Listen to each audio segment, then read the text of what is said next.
And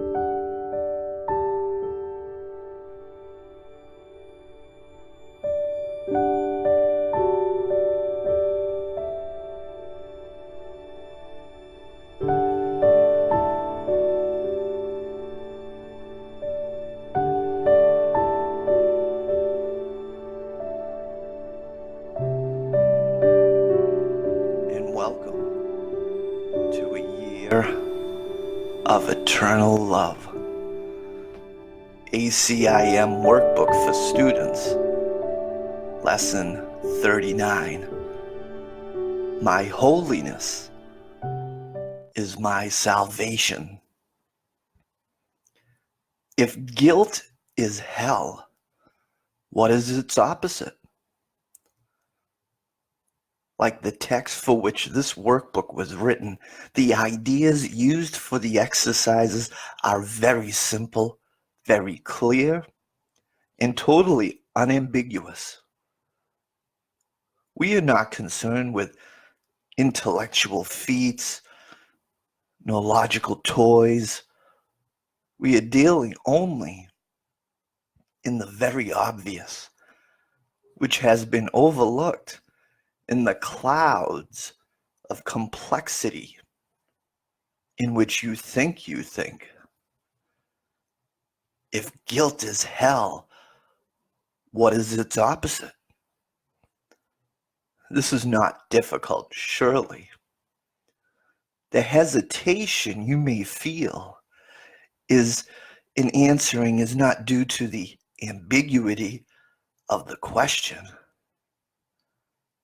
But do you believe that guilt is hell? If you did, you would see at once how direct and simple the text is. And you would not need a workbook at all. No one needs practice to gain what is already his. We have already said that your holiness is the salvation of the world. What about your own salvation? You cannot give what you do not have. A Savior must be saved. How else can he teach salvation? Today's exercises will apply to you, recognizing that your salvation is crucial to the salvation of the world. As you apply these exercises to your world, the whole world stands to benefit. Your holiness is the answer to every question that is ever asked, is being asked now, or will ever be asked in the future. Your holiness means the end of guilt, and therefore the end of hell. Your holiness is the salvation of the world and your own. How could you, to whom your holiness belongs, be excluded from it? God does not know unholiness. Can it be he does not know his son? A full 5 minutes are urged for the 4 longer practice periods for today. And longer, more frequent practice sessions are encouraged. If you want to exceed the minimum requirements, more than longer sessions are recommended, although both are suggested. Begin the practice periods as usual by repeating today's idea to yourself, and then with eyes closed, search out your unloving thoughts in whatever form they appear. Uneasiness, depression, anger, fear, worry, attack, insecurity, and so on. Whatever form they take, they are unloving and therefore fearful. And so it is from them that you need to be saved. Specific situations, events, or personalities that you associate with unloving thoughts of any kind are suitable subjects for today's exercise. It is imperative for your salvation that you see them differently. And it is your blessing on them that will save you and give you vision. Slowly, without conscious selection, and without undue emphasis on any one in particular, search your mind for every thought that stands between you and your salvation. Apply the idea for today to each of them in this way. My unloving thoughts about blank are keeping me in hell. My holiness is my salvation.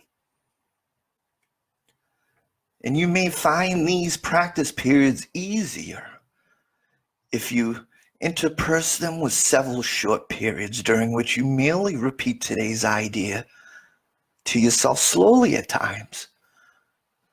You may also find it helpful to include a few short intervals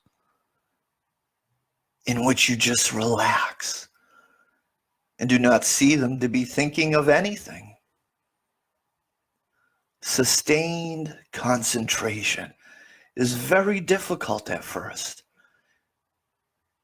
It will become much easier as your mind becomes more disciplined and less distractible. Meanwhile, you should feel free to introduce variety into these exercise periods in whatever form appeals to you. Do not, however, change the idea itself as you vary the method of applying it. However, if you elect to use it, the idea should be stated so that its meaning is the fact that your holiness is your salvation. Each practice period, by repeating the idea in its original form once more and adding, if guilt is hell, what is its opposite? And in these shorter applications, which should be made some 3 or 4 times an hour, and more if possible, you may ask yourself this question. Repeat today's idea, and preferably both. And if those temptations arise, a particularly helpful form of the idea is my salvation, my holiness is my salvation from this. And for the insights in today's lesson, we are now learning to recognize that the physical world we see is just the effect of projected guilt. The guilt now looks like it's been hurled outside of us, but the truth is, it has not left the split mind that is at its core the source. The more we try to seek guilt out there, the more we are reinforcing it in our minds. The truth is, guilt comes with our continued belief in this separation. Separation is the real source of all our problems. It is the source of our belief in limitation. All our worry, stress, illness, and lack of any kind. Guilt is hell. And in this lesson, Jesus is telling us your holiness means the end of guilt, and therefore the end of hell. And this lesson helps to heal all the false ideas that we may have, that guilt is at its foundation. Opening to heal our minds today by looking at all the barriers to our holiness. All thoughts that are unlike universal love. Love is one. Love is universal. And I'm going to let myself today be aware of all the unloving thoughts that I'm holding on to. Would you like to release those? Relinquish all the unloving thoughts that may come to your mind today. Guilt is hell. How long do we want to stay in hell? And it's our choice. I am willing to recognize the thoughts that keep me in hell, keep me in limitation. I'm ready to be brought back to wholeness and holiness. And I'm ready to let go of that belief in separation because we are one.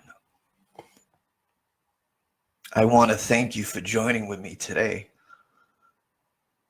This is a year of eternal love. I love you. And I hope you'll join me for tomorrow's lesson. And until then, God bless.